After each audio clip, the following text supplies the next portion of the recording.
दिन भर के काम के बाद आपकी पीठ में दर्द होता है, इसका सबसे बड़ा कारण है रीढ़ की हड्डी की गलत रचना। हालांकि हमारे रीढ़ की हड्डी कुछ इस तरह बनाई होती है, पर घंटों तक झुककर काम करने की वजह से, वजन गलत तरीके से उठाने की वजह से और तनाव के बाद सही व्यायाम न करने की वजह से रीढ़ की हड्डी और नज़दीक मांसपेशियों पर बुरा असर पड़ता है और कुछ ही दिनों में पीठ का दर्द, पैर और घुटनों का दर्द भी बन जाता है। तो आइए जानते हैं ऐसे 3 उपाय जो हमें इससे बचा सकते हैं। आप भी मेरे साथ अपने शरीर का खुद परीक्षण कीजिए। क्या आपकी पीठ गोलाकार बनाती है? प्रथम उसे सीधा करें। क्या आपकी गर्दन आगे झुकी है? कंधों को पीछे ओढ़कर गर्दन और सिर को इस प्रकार रखें कि कान और कंधा एक रेखा में आए। हाँ, अब हुई रीढ़ की सही रचना। इसे चलते समय, वजन उठाते समय,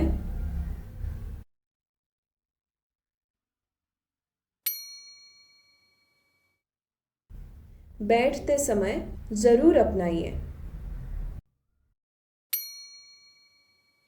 दूसरा उपाय है रोज 10 मिनट का योगाभ्यास। ये आसन आपकी पीठ को तंदुरुस्त बनाने में मदद करेंगे। पवन मुक्तासन प्रकार 1। जमीन पर सीधा लेटकर अपने घुटने को कंधे की सीध में छाती की ओर खींच लें। पैर की उंगलियों को अपनी ओर खींच लें। कंधे और गर्दन को आराम से रखें। 1 मिनट तक इस आसन में रहें और फिर दूसरे पैर से वापस 1 मिनट यही आसन करें। प्रकार 2।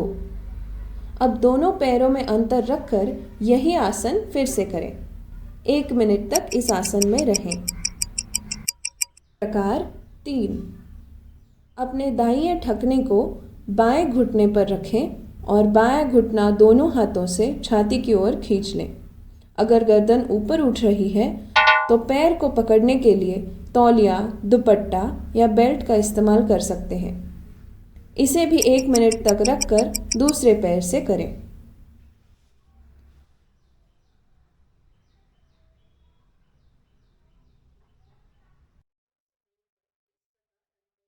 सेतु बंधासन। पैरों को घुटनों से मोड़कर इस प्रकार अंतर लें। दोनों हाथ शरीर के समांतर और हथेलियां जमीन की ओर हों। अब अपने कूल्हे और छाती को ऊपर उठा लें, एक सेतु की तरह। सिर छाती की तरफ झुका हो। इसे भी 1 मिनट तक रखें।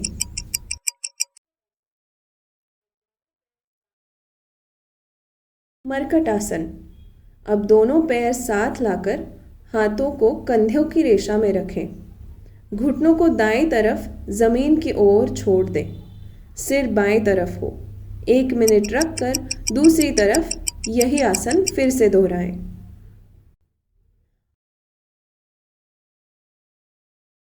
अर्ध उत्तानासन। अब खड़े होकर दीवार या कुर्सी के आधार से इस तरह पीछे चलते जाएं।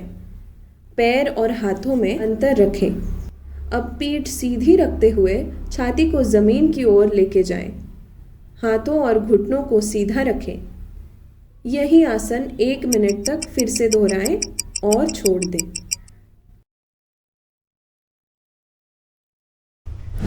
तीसरा उपाय है स्वस्थ आहार और परिपूर्ण पोषण। आहार में विटामिन और खनिजों की कमी के कारण रीढ़ की हड्डी कमज़ोर पड़ जाती है, खासकर जैसे जैसे आपकी उम्र बढ़ने लगती है। तपस्सु फूड्स भी इससे सहमत है। हिमाचल में स्थित तपस्सु फूड्स के किसान अपने स्थानिक और विरासती खाद्य पदार्थों को संपूर्ण देश में पहुंचाते हैं।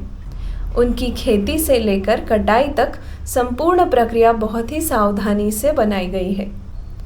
आप भी इन पोषक खाद्य पदार्थों को अपने दैनिक आहार का हिस्सा बनाकर रीढ़ की हड्डी और शरीर के स्वास्थ्य को बनाए रख सकते हैं।